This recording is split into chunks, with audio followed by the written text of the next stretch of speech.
Nokia handsets are coming back to market in 2016. Twitter wants to make it easier to spend your hard-earned cash. And Google starts a formal process to remove revenge porn. It's Friday, June 19th, and this is Crunch Report. Nokia, formerly maker of phones that people used across the world, very popular company, sold its device-making unit to Microsoft last year, is making a triumphant return to handsets next year.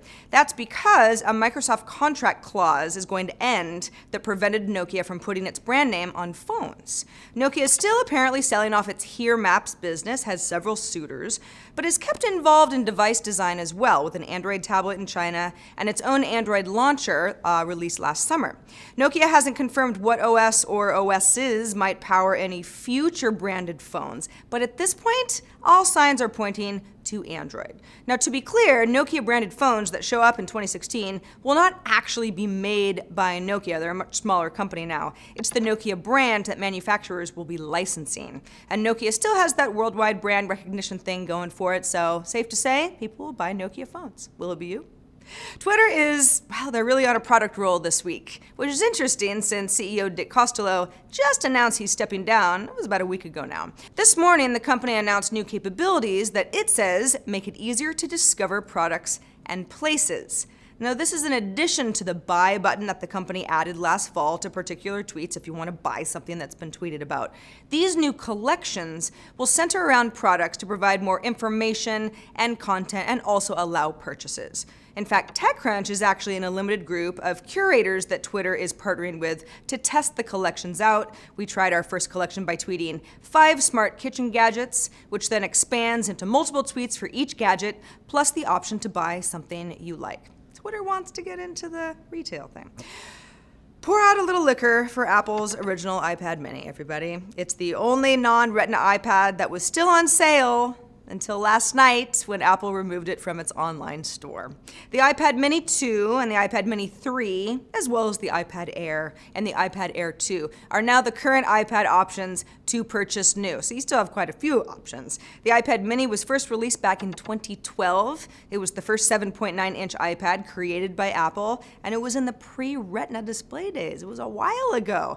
You can still get that iPad mini on the refurbished section of the store or through a third-party seller. But Apple isn't dropping it completely. If for some reason you've got one and it works fine, the original iPad mini will work with iOS 9, which is set for public availability this fall. Google announced today that it's starting a formal process to allow people to request removal of revenge porn images from Google's search engine. Now, if you aren't familiar with the sad state of humanity, revenge porn means images that somebody posts publicly to get back at or to humiliate another person. So, I don't know, sexy private images after a breakup, for example, or images that were hacked and stolen and distributed from victims' accounts.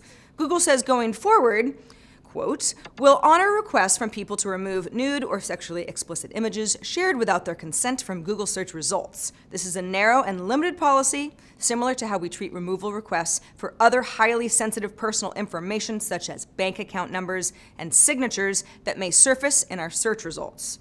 Now, these are just Google links being removed. The company doesn't control originating links on outside websites. They have no way to do that. But losing Google search does mean the images won't be as easy to find. Other companies have had to address the same issue as of late. Reddit updated its policy after a celebrity photo hack incident peppered its site with all sorts of images. And Twitter recently updated its rules to ban revenge porn as well as other harassment.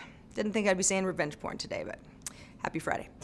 iPhone cameras are already pretty good, but for $599, they could be a lot better. A new accessory from DxO, the DxO1, uses a lightning port to connect to your iPhone and has an f1.8 aperture lens, a 20.2 megapixel 1-inch sensor, and it's pretty small. It's an inch thick, it's about as tall as your iPhone is wide, and it can swivel around the lightning port which effectively makes your iPhone just a cool external display. It captures RAW files too, so if you're kind of a pro, or at least prosumer, you want those RAW files. The One captures video as well, 1080p at 30 frames per second, or at 720p 120 frames per second for slow motion. There's a micro SD card built in for storage, and you can directly capture to your iPhone's camera roll, so they work well together. If you have $600 for really impressive photos, the DxO is available for pre-order at dxo.com with shipping to US customers all set for September. And that is the report for today and the week. I'm Sarah Lane. Crunch Report airs Monday through Friday at 7 p.m. Eastern, 4 p.m. Pacific, right here on TechCrunch.com. Thanks for watching. Have a great weekend. See you Monday.